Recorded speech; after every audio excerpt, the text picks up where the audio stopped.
Let's now bring in SABC's senior news reporter, Canny Maphanga, to unpack the proceedings in court today. Canny, very good afternoon to you. Thank you so much for your time. Of course, we've just been listening to the counsel for the Minister of Communications and Digital Technologies, Soli Malatsi, in the main arguing there that the application by ETV is purely about protecting their commercial interests. Just unpack what transpired in court today. Today, good afternoon to you, Nati, and to the viewers at home.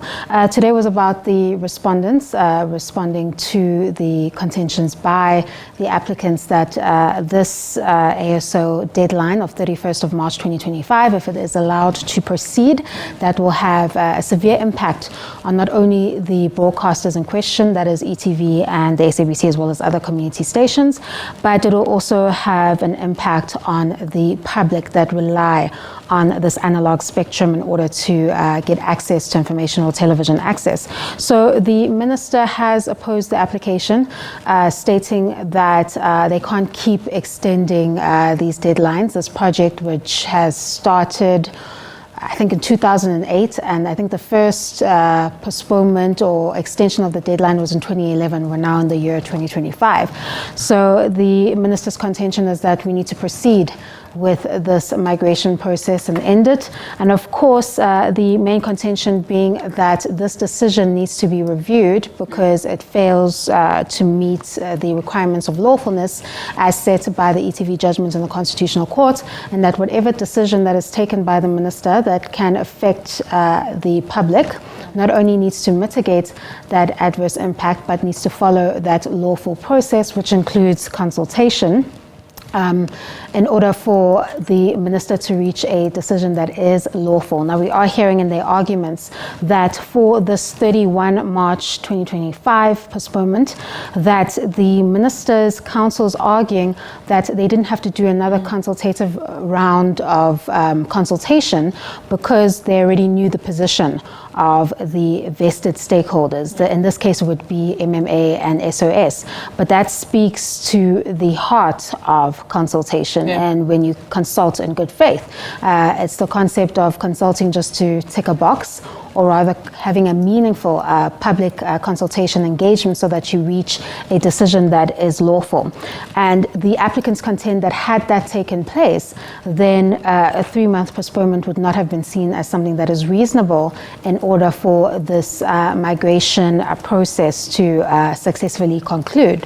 We already know that all the applicants, all the broadcasters are on the same page about migration needing to take place. Yeah.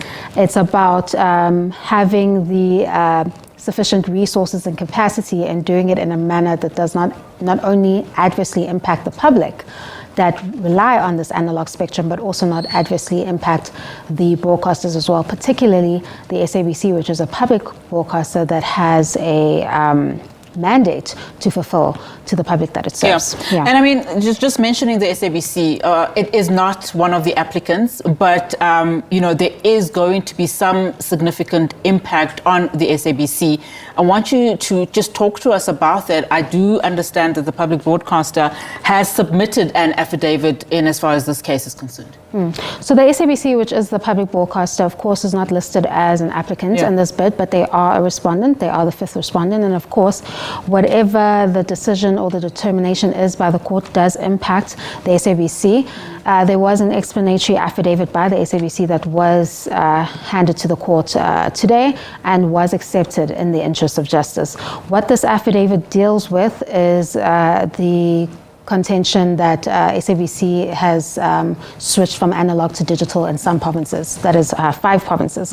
But what's more significant about this explanatory affidavit is that it includes an annexure of a letter by the SABC board chair to the minister in December last year, which spells out what the impact can be come the 1st of April 2025 if there is no court intervention on this matter. So this letter was written in December of 2024. Remember, at the time, the deadline, which was extended, was the 31st of December 2024. At that time, the SABC was making it clear that while they're in support of migration, they needed at least 12 months to prepare for this kind of a shift in order to fulfill their mandate and remain a sustainable entity for the public. And we know that there was 3 months that was only given, but this letter still stands because it explains at the time what the impact would have been. Yeah. And the assumption is that if it's allowed to continue in March, when the SABC had requested 12 months in order to prepare, that the impact can still be considered. So we see in this letter in paragraph 6 that they've said that the intended ASO date is not aligned with the operational readiness of the free-to-air television broadcasting industry to fully and efficiently migrate the audiences from analog to digital broadcasting services. And they continue to state that the decision to go ahead with the ASO dates, or the switch off rather, definitely will impact on the corporation's ability to fulfill its universal access service mandates. And then if you look at that from the legislative framework, the scheduled switch off, which would have been 31st of December at the time when they were asking for a further 12 months, will force the SABC to contravene the universal access service mandate as prescribed in the Broadcasting Act. So you would have failed in your mandates that by law you have to provide for the public. But it does get a bit more severe, where it's already been raised that the SABC is operating on the digital spectrum in some provinces. But they've stated here in the letter that their experience with the already analog switched off provinces presents the SABC with a worrisome trend of declining audiences and revenue losses. So that's a grim picture of what is being painted as an impact or adverse impact of this ASO. And it goes on to state that undoubtedly this will jeopardize the corporation's financial sustainability and its legislated public mandates, because those figures are where you draw the advertising revenue so that the SABC can be a sustainable entity.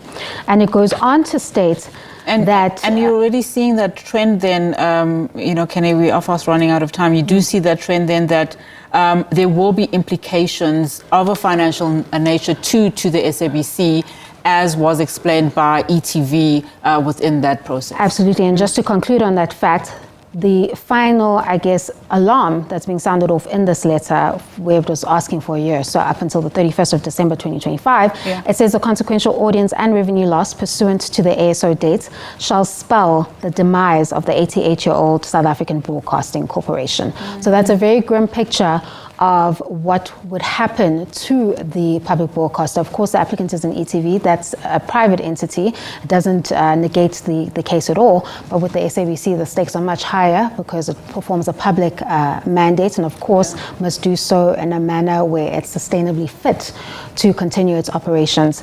Clearly from this letter, it shows that the impact will be quite severe for the public broadcaster if this deadline is allowed to proceed. So the case has been postponed to later this week or next week.